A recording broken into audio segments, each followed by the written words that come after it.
Thank you, everybody, for coming. As Sydney just said, I am Janet Murphy. I'm the town clerk here in Weston. My assistant, Sharon Simon, is the assistant town clerk. I've been here, this is my third year here. Prior to that, I was in the town of North Reading for 8.5 years, and then I was in Watertown for 2 years. Watertown was a very different experience from being in a smaller town, and I did not enjoy one single day of being in Watertown.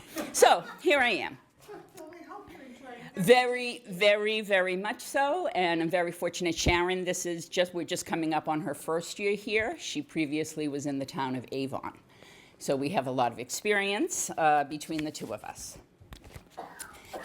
Sydney's right, there are a lot of things in the town clerk's office that people don't know that we do.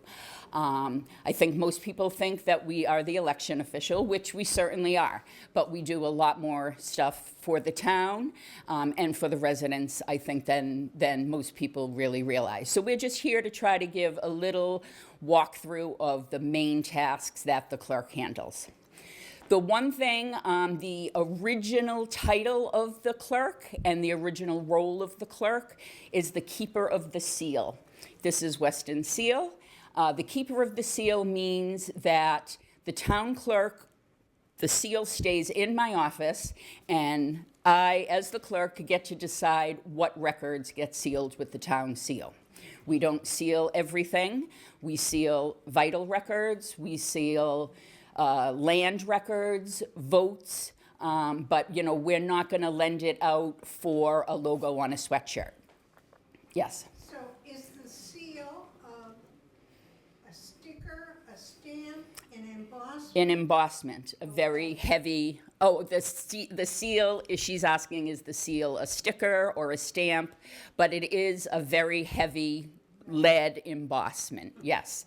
There's actually 2 in the office right now because one wasn't really embossing well enough and we have to have it worked on. But it is the seal, and only the clerk gets to decide how the seal is going to be used. As I said, a lot of communities want to use it as more like a logo and put it on Parks and Rec sweatshirts or a van, and to me that's just not right. I'm a purist, I guess, and the seal of the town should be, in my opinion, just relate to the legal documents of the town. And as makes the document legal. Correct. It's the way that we certify our documents. And so as the keeper of the seal, the clerk's office is also the official record keeper of the town. So literally anything legal that happens in the town, the record is in our office. Zoning, bylaw changes, votes, any vital record, births, marriages, death, anything, permanent records stored in the town clerk's office permanently. So given that this is 2025 and everybody's trying to do things electronically, the town clerk's office is still very much a paper-driven office. 2026. Oh, sorry, 2026, yes. So are you buried in paper? I mean, I'm thinking, we're talking about a town with the date 1713. Yes. And we're now in 2026. So Yes. we've got a few years. Yes, so she's asking how, are we really buried in paper? Sometimes I feel like right now, it's census time, we are definitely buried in paper. During election time, we're definitely buried in vote-by-mail applications. But, I mean, there is a retention schedule that we have to keep a variety of documents for a variety of time. Sometimes as little as 30 days, sometimes permanently. A lot of our records are 3-year retention. It really depends on the type of record that it is. The state is the one that mandates the retention period. Sometimes we have to get in touch with the state and ask for special permission to shred the documents. Other times we just have to wait for the retention period. I have a vault right off of my office. That's where we keep the vital records that we use most frequently, which are births, marriages, deaths, zoning records, that kind of thing that we use every day.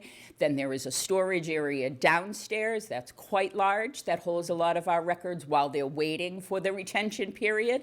And then there's also a historical temperature-controlled vault where off of the storage area where the true permanent records of the town are kept. That's interesting. I never knew that they were that local or they hadn't been digitized and are available to the world. So a lot of records are digitized, but the original record has to stay at Town Hall. Okay.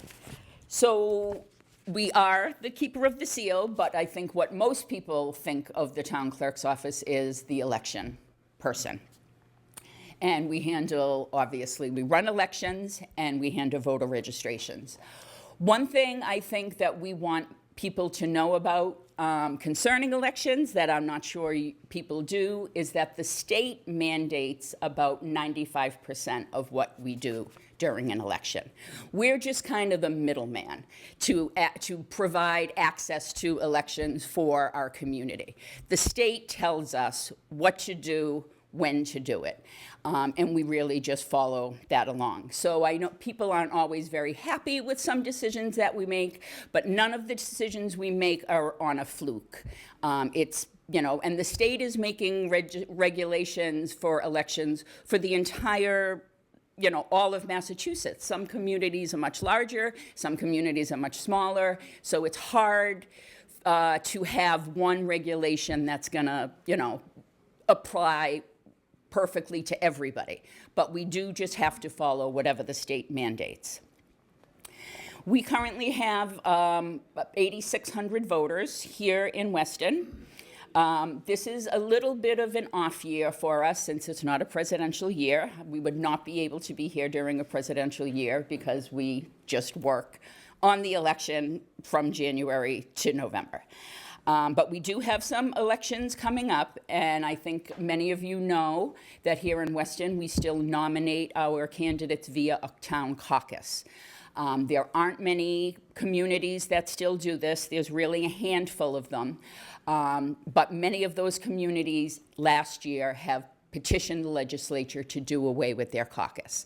So as of right now, I think Weston and Concord are the final two that are going to nominate via a caucus. So the caucus is going to be held on March 9th.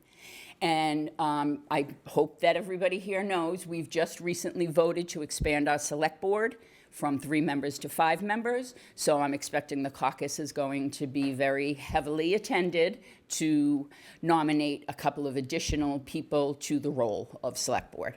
Yes. So given that you just announced that the caucus is on March 9th. Yep. And that that's how people will be nominated, where will the caucus be held and at what time? The caucus is held always at the Sears Auditorium in Town Hall on the upstairs, and it starts at 7 o'clock. So feel free to come. The only thing that's required is you're a registered voter here in Weston. You can register to vote right up till that day, assuming you're not currently registered. Following the caucus, with the new slate of candidates, will be the local election on May 2nd. Our local elections, I know sometimes elections are here, 2 precincts vote here, but all local elections, all 4 precincts vote at Town Hall. So that will also be in the Sears Auditorium at Town Hall. And then we have the state elections. The state primary coming up September 1st for offices like governor, lieutenant governor, those kind of things. And then the state election following up the primary, which will be on November 3rd. And though that will be 2 of the precincts 2 and 4, 3 and 4 vote here at the community center, and precincts 1 and 2 vote at Town Hall. Another thing that I think post-COVID, it's the ways to vote. Post-COVID, the state came up with the Votes Act of 2022, which extended offered a variety of ways for people to vote now. I think originally people voted on Election Day. Everybody came to their polling location and voted on Election Day. Then the state, and always you had absentee voting. But absentee voting meant you had to have a reason that you couldn't you couldn't vote on election day. There are only 3 allowable reasons to vote absentee, and that would be you're not going to be here. And many years ago, you used to have to prove that with a plane ticket or a train ticket, something saying that you were literally not going to be in the community to vote on election day. Then they extended it to early in-person voting and vote by mail. Vote by mail, I think a lot of people use. It's very popular. You request a ballot, we mail you a ballot, you vote your ballot comes back, we hold the ballot until election day, and then we process all the ballots on election day. In addition to that, to expand opportunity for people to vote, the state now requires that we hold in-person early voting in addition to vote by mail. And that is basically, we run an election in my office every day. For primaries and local elections, it's 1 week, but for bigger elections, we have to do it for 2 weeks. So, and then at the end of the 2 weeks, it's election day, and we have like a 20-hour election day. So voting has changed dramatically from one day it's election day and everybody votes to months of mailing out ballots and then offering in-person early voting. Yep. So given the flexibility that you talked about, has there been a higher percentage of people voting, or is it strikes me that we're flunking Civics 101, or we don't know about it anymore. Has it improved at all, or do you think there's a way we could make it different, or what? So he's asking whether the changes and the more opportunities and ways to vote have increased voter participation. This is a subject that they don't like clerks to talk about very much, but I'm a very honest person. No, it has not. What it does is gives people that do vote many more options to vote, but it does not entice more voters. It's been proven. I have not seen any increase in voter participation. It just offers more options to the people that would be coming on election day. And what is the percentage roughly? It varies by election. I mean, we just had an election that was 7%. I was asked what I was hoping would be the turnout for the local election, and I thought, 28% would be just amazing, which is very sad. Very, very sad. It's a very, Right. I don't know. I don't know what the answer is to get more people involved. I truly don't know. I wish I did, because it's an awful lot of work. We have to prepare every election as if every single registered voter is going to be showing up at the polls, even when we know that's really not going to be the case. But that's what we have to do. So the 2 other options that we talked about, the vote by mail and the early in-person voting, is this accessible vote by mail, which is something I feel that residents here should be taking more advantage of. This is for handicapped and blind voters. So previously, if you had a problem marking your ballot, or you were blind or handicapped, you would have to still come to the polling location and use the handicapped machine, which is about the size of this table. It's a very ancient-looking machine. It doesn't impart a lot of confidence in the voters. I have got in 14 years, I think I've seen one person use the handicap machine. But we have to have a handicap machine available at every polling location just in case someone wants it. This accessible vote by mail provides much more privacy and independence to someone that has either a vision, a dexterity problem. This way, if they use a screen reader at home, I'm able to set them up so that I can send their ballot gets read to them at home. They can mark their ballot independently. They don't need someone to help them with their ballot. They mark the ballot. It also removes the requirement of a written wet signature from the voter. This is the only time that we're allowed to accept an electronic signature for these accessible votes.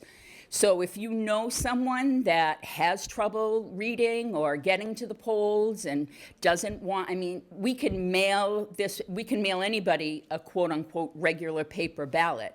But if you can't read the ballot or if you're unable to mark the ballot, you still have to ask someone to help you.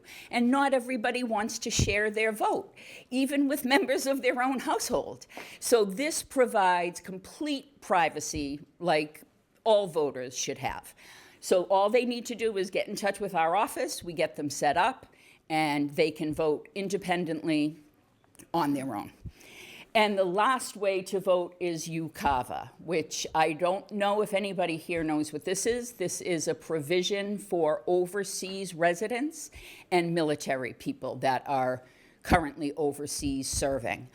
But it also allows people who are permanently living overseas to vote.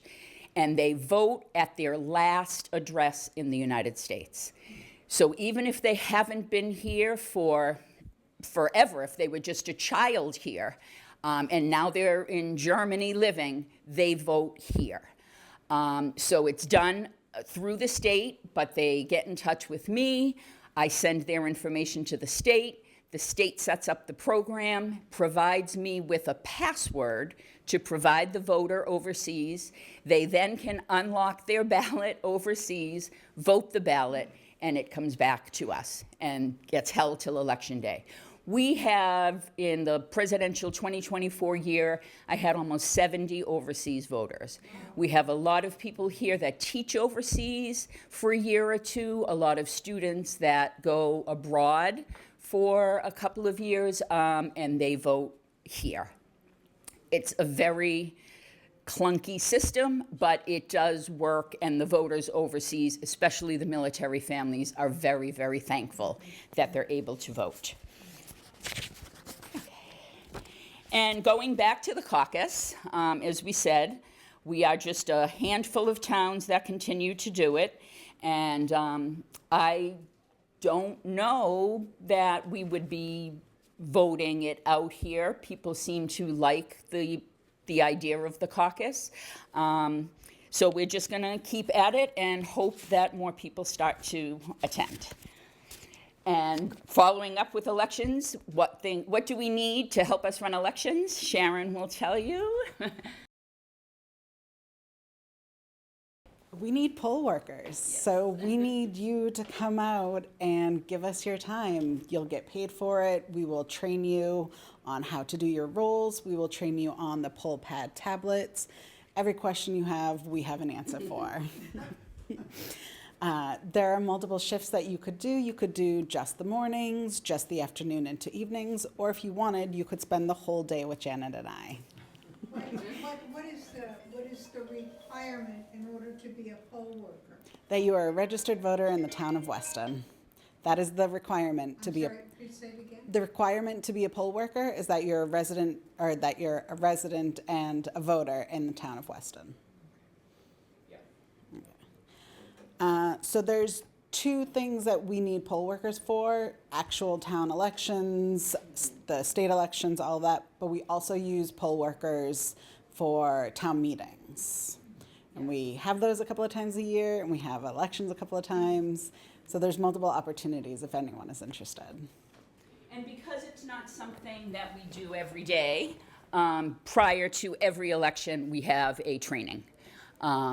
And, you know, people, I think we lost a few poll workers when we went to the poll pads, which if, you know, you've been around a while, when you would go to vote at a town election, there was a big paper list in front of the worker, and they used to have to find your name on the list and then check you off the list.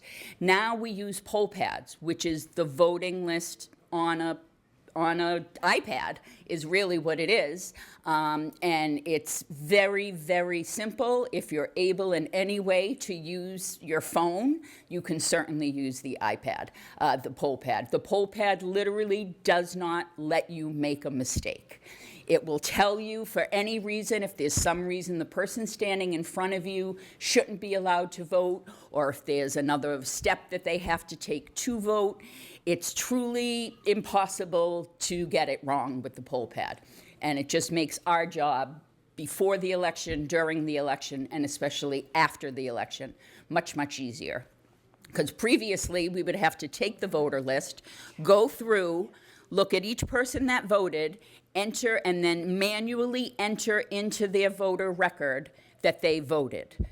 Now with the poll pad, I just plug a cord in and it uploads everybody's voter record in about 30 seconds. It's, so post-elections, it used to be weeks that we would have the voter lists and we would be scanning in or entering in the votes. Now it's maybe 30, 45 seconds.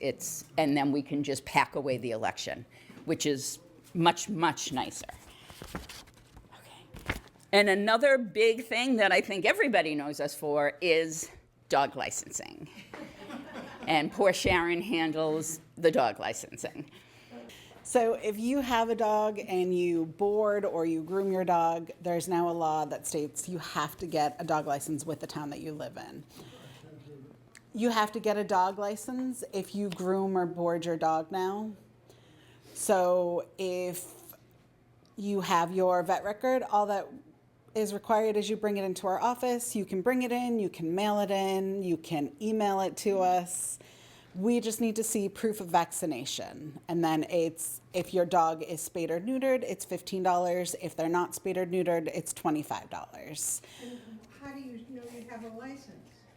So we give you a little dog tag, and then we also give you a piece of paper. Sometimes you lose the paper, and I can just email you a copy of it. It's very easy.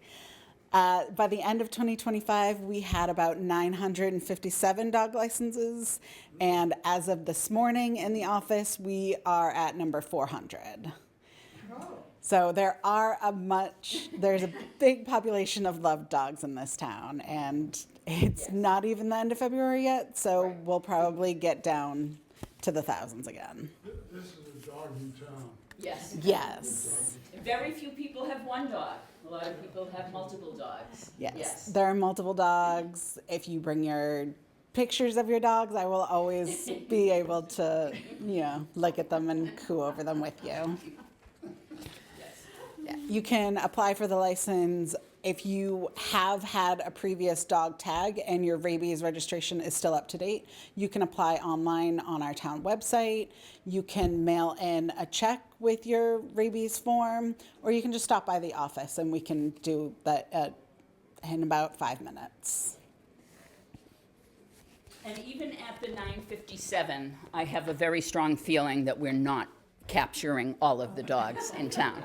But there are some communities that go after, quote unquote, after people, and I'm just not gonna do that. I feel the people here are very conscientious, but you're only supposed to have less than 5 dogs in a household, or you become considered a kennel. So, and that's a different license. And so some people I know, I'm not casting aspersions, like one year will license 2 of their dogs, and then the next year will license the other 2 or 3, and they just go back and forth to kind of get around. So I know there's a lot of dogs out there, but we do try to make it as easy as possible for everybody to get their dog license, and it does help them tremendously now that the boarders and the groomers are requiring this, because it forces you to get your dog licensed in order for them to go to daycare or get a haircut. So the next thing that we do most of the time in our office is vital records. Vital records are births, deaths, and marriages. So if you are living in town and you've had a child, the child's birth certificate is going to be at our office. If someone in town passes away, we're going to have the death certificate here in our office. Marriages are a little different in that your marriage license is only going to be found in the town that you apply for the marriage license in. It doesn't matter where you're living. It doesn't matter where you're getting married. It's where you applied for your license. A lot of people don't remember where they went and applied for their license, but we try to help them, or we can ask other clerks in the community if they have it, but it doesn't matter where. If you say, oh, I got married here in Weston, if you didn't apply for your license, we're not going to have it. But we do have a lot of couples coming in. We go through periods of busy times. We're very busy right now with weddings because Valentine's Day, and a lot of people got engaged at Christmas. So we do have a lot of marriages coming up. And people, I don't think, do know, in addition to providing a marriage license, we also perform weddings at Town Hall. So Sharon has done a lot of them because we've been so busy. As I like to say to people when they call, it's not a wedding venue. You have to understand this is a place of business, because some people, we get a lot of weddings because our town hall is so lovely. I mean, that's a standard. And when the weather is very nice, we do them right outside. Here's Sharon. We do them right in front of the building. It's very lovely. If we have to do them inside, it's in a conference room. But a lot of people these days are having destination weddings and marrying overseas. And so what they do first to make it legal and easy for them is they come and get married at Town Hall, and then they're married, and then they go off to their destination and just simply have a party. So last year we had 34 couples come in to apply for their license, and 15 of them got married at Town Hall. It's a very fun part of the job, and it adds a lot of really fun vibe to the office when there's a bride, there's a bride coming in. A lot of people bring their dogs to the weddings. I'm not a huge fan of that. I'm not going to lie. Okay. And moving on from weddings, another huge part of our job is the care and preservation of our historical records. So again, Weston is a very old town. We have a lot of historical records. Down in the temperature-controlled vault, we have the original maps of the town, the layout of the town. I recently worked with the historic librarian, Madeline, who was tasked with finding voters from the 1700s by a professor from Boston University, because they had found in their research that for reasons they couldn't understand, there were a couple of women that were voting in Weston in the 1700s, and we were trying to figure out how this came to be. So we had to pull out all the records from the 1700s and look at the polling list and look at reasons, and what we discovered was that they definitely did vote, and it was because their husbands had passed away and then left their home to their partner. And at the time, the only regulation to vote was that you be a homeowner, a landowner. So we even actually had an African American voting at that time because he was a slave to someone here. When that person passed away, he willed his estate to his slave, and the slave became a voter here in town. So that was very interesting. When Sharon and I were down in the vault just moving some stuff around and looking for some things, we found an invoice from Paul Revere for a bell here in town. So you never know what you're going to find in the vault, and it can be really fun.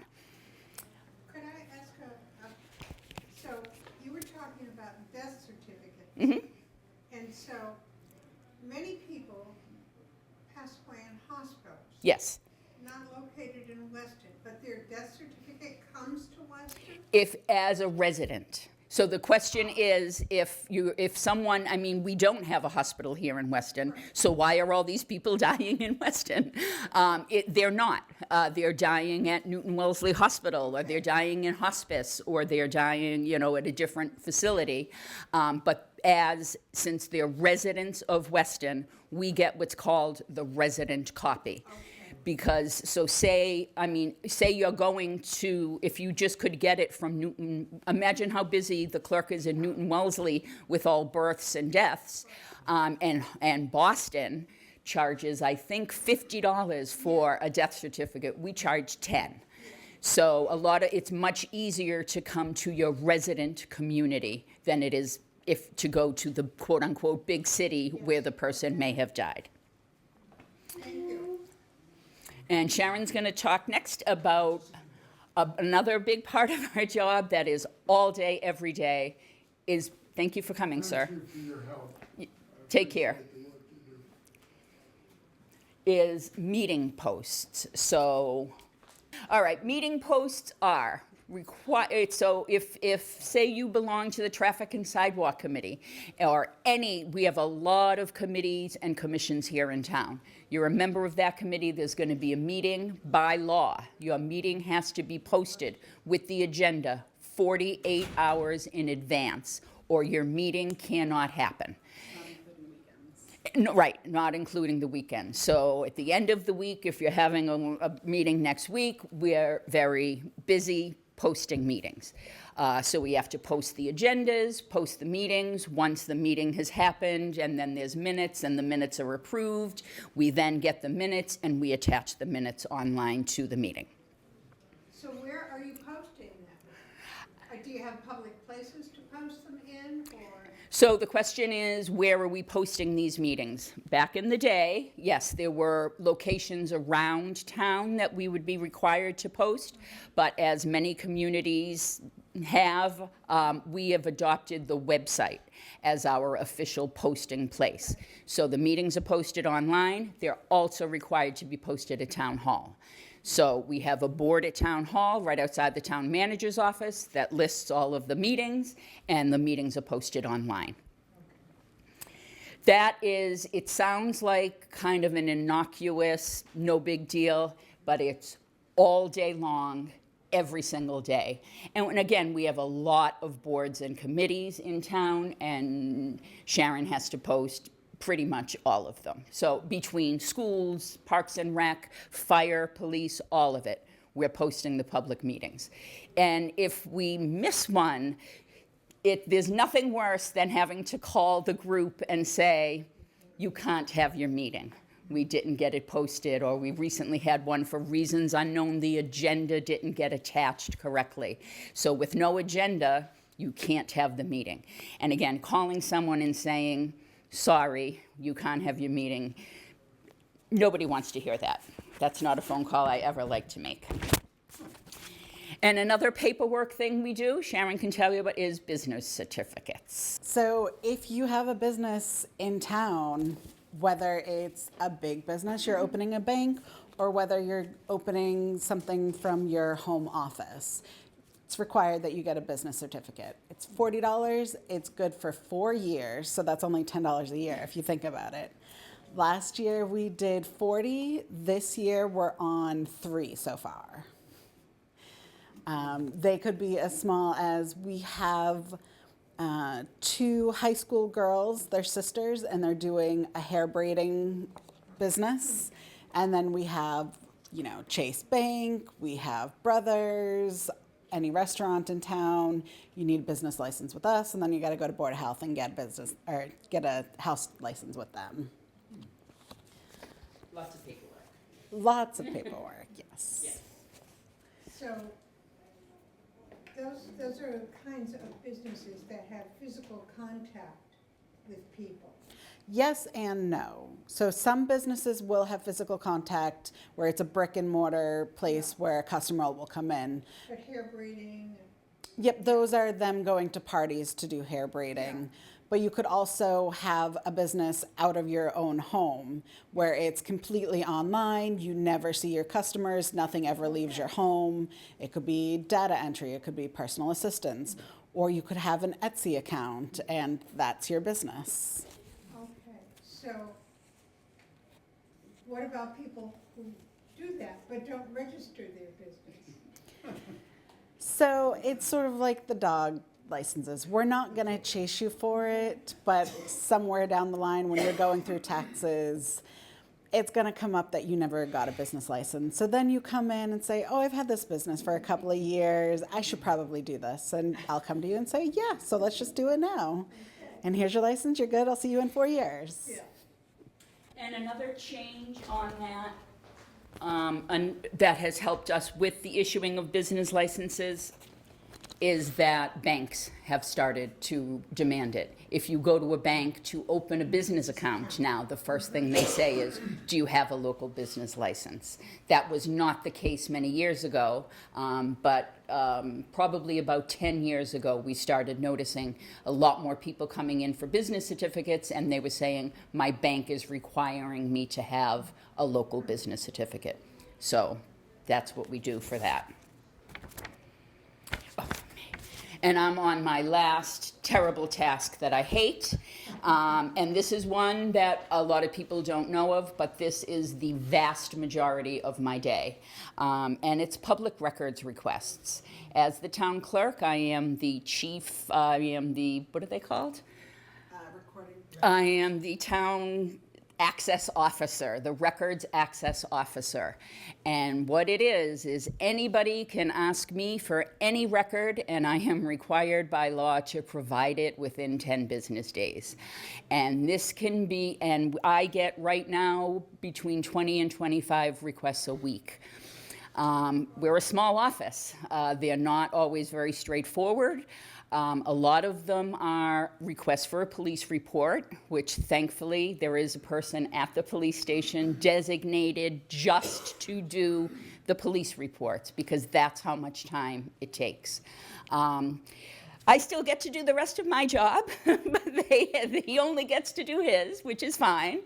And it's just a lot. And if we feel that we are unable to provide the record, we have to respond to the requester immediately, tell them why we're not able to provide the record. If there are things that we can provide, but some things that we're unable to provide, we then have to get in touch with town council, who redacts the information that we're not allowed to present. I have to do a fair amount of that myself, just redacting information of, a lot of times we get a blanket request for, I want all emails and phone calls between these two people in town hall for the last 5 years. There's really no request they can't make. We are allowed, if it gets to be really crazy, and if it's a very large request, that we're allowed to ask for extra time instead of the 10 days. It's not always granted, and we're allowed to charge. But we're only allowed to charge $25 an hour, which is less than most people make, but that's all that we can charge when we charge, and then we have to get paid ahead of time, and then we release the records. And while it seems good that, well, at least we're getting paid, that just from our point of view, we're hanging on to the information longer. Instead, I like to get the request, satisfy the request, because it's 10 days, but a lot happens in between the 10 days, and I might forget to send it, or think because I've corresponded with the requester, oh, I must have sent them that, I must have sent the information, but I might not have. So, and the minute you don't, you get a call from the supervisor of public records who wants to know why you haven't provided the information. The requester can appeal. If we say we're going to charge you or we're unable to provide you with these records, they can appeal to the state.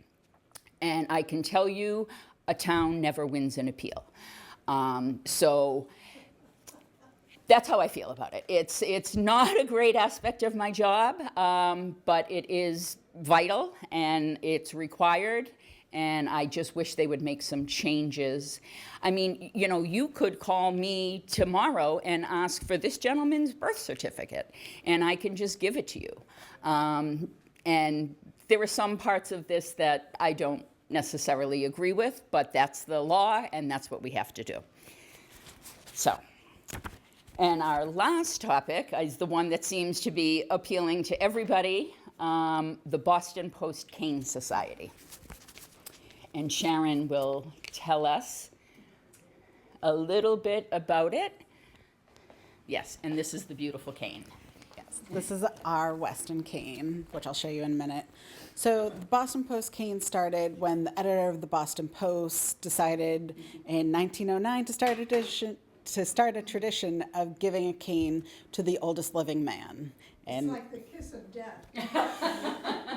it's somewhat the kiss of death, but there were quite a few gentlemen that lived for a little while after receiving the cane. The original cane was made of ebony and 14-karat gold. Ours is not made of ebony and 14-karat gold. Ours is very pretty, though. In 1930, they opened it up to include women into eligibility, and our last resident in Weston to have known where the cane was Francis Ripley, and he was also the last Civil War vet, and he passed in 1939. Whether he passed knowing where the cane was, what he did with it, where it might have gotten, that's something we don't know.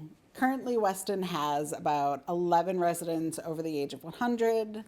And Which they is will- pretty remarkable. Yes. Pretty remarkable, yes. So this is our replica of the Boston Post cane, and on the top it says, "To the oldest living citizen of," and then we'll get it engraved with Weston.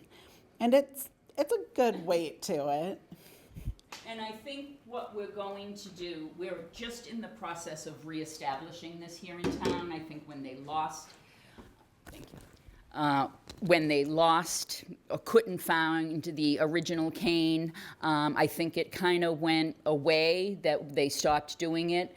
And then I just thought this would be, again, Weston's a very historical town, that are people who have been here for a long time and are very invested in the history of the community. And I thought it would be a very nice thing to bring back to the town. But what some towns are doing now is so what you do is you basically have like a party to celebrate the oldest person, and you roast them a little bit and tell them, talk about their life and their accomplishments, and then they used to be presented with the cane. Now they get presented with a little, the oldest person pin or something, and the cane and their name would be on display at Town Hall, which is what I think we're going to do. The Historical Society has a display box in Town Hall that I think this would be appropriate to have there. And again, it would just be a write-up on the person that is the recipient, and we would have a little luncheon or something and bestow the cane or the pin to them. So that's something that we're going to be working on bringing back very, very soon, hopefully before our oldest resident passes away. But having 11, for the years I was in North Reading, there were a couple that we did not have anybody 100 years or older. So having 11 is pretty impressive in my view. And so that's all we have. Are there any questions? So, in previous town governments, similar to the Board of Select Persons, the Planning Board, etc., the town clerk was an elected position. Correct. But it's very obvious to me that you have a lot of professional training in the operation of a town clerk's office as the keeper of the seal, the keeper of the records, and the legal requirements of the job versus, I can remember other towns I've lived in where people were running for the town clerk position, and they didn't necessarily have the training or the background to run that kind of a precise office. Could you tell us a little bit about the kind of training you have? Sure. So she's asking the different, really, that a lot of town clerks are elected as opposed to appointed. I am indeed an appointed town clerk. And what's interesting is, like I said, towns do still elect a town clerk with no qualifications. But the people that are elected clerks will fight to the death that they never want to be an appointed clerk. And I would never, never want to be an elected clerk. First of all, I don't want to run an election with my name on the ballot. That to me is the ultimate conflict of interest. And how would I do my job if I were campaigning? I mean, there's so many things that just simply don't make any sense to me. But indeed, it used to be an elected position, and it hasn't been many, many years here in town that it became appointed. They switched over with the clerk that was here prior to me. I know at the beginning of her term, she was elected, and then they switched it to an appointed position. I am a certified municipal clerk, which means that I went to Clerk College for 3 years in the summer. That is run by the Massachusetts Town Clerks Association, and they basically teach you all the things you need to know about how to be a clerk, how to issue licenses, zoning, all of these things that we've talked about. The Clerks Association puts on a variety of workshops here throughout every year that Sharon and I both attend. Sometimes they're very specific, come and learn how to do your street list, come and learn, how to do census forms. If there's any changes in election laws, they have a workshop that teaches us about changes in the election laws. Again, the state mandates all of that we do. They send us information by the bucketful, election advisories, reminders, that kind of thing. When I first came here and interviewed, I had just received my CMC. It's called Certified Municipal Clerk.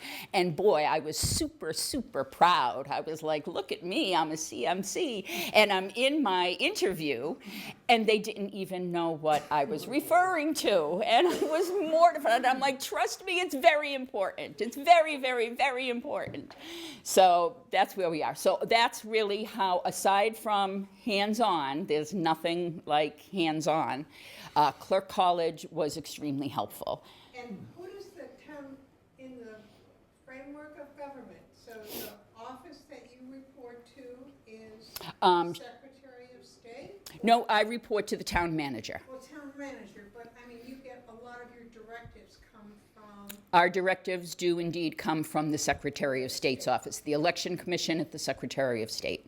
Yep, they set all of the parameters for elections, and we abide by what they tell us.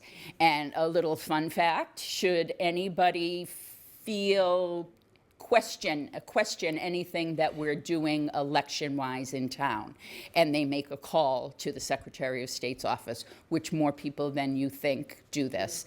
The minute the Secretary of State hangs up with them, they call me. And and that's, again, the phone call you don't want to get. We just got a call from a voter who said this. And then we have to explain or, And sometimes the voter comes back, and because this is the kind of person I am, I like to tell them that I know that they called, that the Secretary of State called me, and that usually gets their attention a little bit. What can I say? That's just who I am. So any other questions? Can I answer anything for you? I was. Yes. We are a very busy office, and I do feel that every clerk's office should have an assistant town clerk, not just for the workload, honestly, but there are tasks, that Sharon, that it does free me up to do other things that I do that are required and that I do need to do, but she's able to act in my behalf. She, most importantly, as an assistant town clerk, she's able to sign legal documents if I'm not available. Yeah, so she's asking what are the certifications that we have in our office. And could I come if I needed something notarized? Could I come? Would you want me to come to your office? You want to take that one? So while, yes, we're both notaries, we do notarize in our office. However, we notarize strictly for the town. Okay. So if there's something that you're working with building and it needs to be notarized, we handle that. If you're coming in to prove residency to get your child enrolled in the school, we can handle that. If you're coming in for me to sign your 401k transfer to your sister, I can't help you No. with that. Okay, We're not insured to handle personal matters. all right. But we're both notary republics, we're both justices of the peace. Okay. We Yes. hold those accreditations. So as a justice of the peace, you can swear people into office then?